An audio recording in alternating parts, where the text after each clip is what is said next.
So ayan guys, sobrang busy ang auntie ngayon, oras na ito. Kasi gusto ko nang mapuno at mai-box na lahat yung aking mga kurkurantong. Meron pa akong nagpadagdag pa ako niyan ng isang karton kasi hindi talaga kasya. Saka ayan, medium, and then itong jumbo. So, lahat-lahat na yan guys, hopefully is maikakarga ko na lahat. Yan. O yan, puno na rin ito.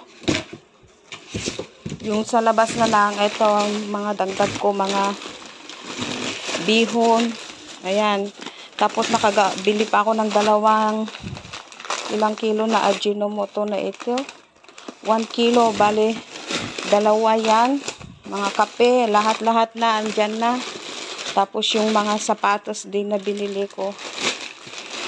So, ito na yung mga ginagamit ko dito. Yung mga juicy.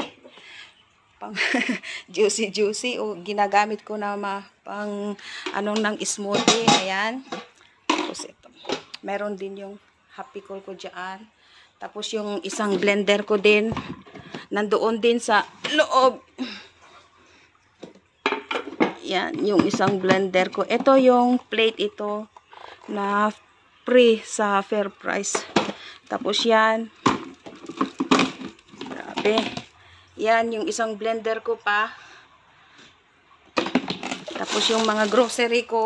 Actually, yung nandyan sa loob ng box, dyan, marami ng grocery. Ito, bumili rin ako kasi nagpabili sila ng yung mga spicy na noodles, yung mga Korean. Ito, ano dyan. Yan, tapos, ito naman, ay, napit-pit na yung, halo-halo na to. Grabe naman. O, i-ano ko pa ito, iayos ko ito kasi hindi ganyan yung pagkalagay sa box. Masisira lang, kaya i-separate ko yung mga ganyan. Bumili pa ako ng flour. For your information, glutinous rice kasi gusto ko pagdating ko doon sa Pinas, gagawa ako ng kangkanig yan. Tapos yan, marami dyan sa loob, mga paminta, durog. Gawa pa ako ng chicken curry doon. Pinaghalo-halo na nila, oh. Grabe naman. Tapos nakabili ako ng Scotch-Brite guys. Kasi sabi na nanay noon, yung nandoon is mabilis masira daw. Ito talaga, kahit luma na, hindi pa rin matatanggal ito, hindi magse-separate nito. Kaya maganda, sabi ni nanay. Dami kong nilagay, yung mga binags ko nung nakaraan, marami pa guys doon sa bahay. Hindi pa nila nagamit kasi talagang bastante na. Dami ko talagang binili noon. Yan. Tapos ito yung powder, nor powder para sa yan. Tapos isa pa ito, nakabili pa pala ako ng isa yan, mga glutinous rice. Tapos yung kape, nagdagdag pa ako ng kape dito guys. Ay, grabe. Ang sarap mag-grocery.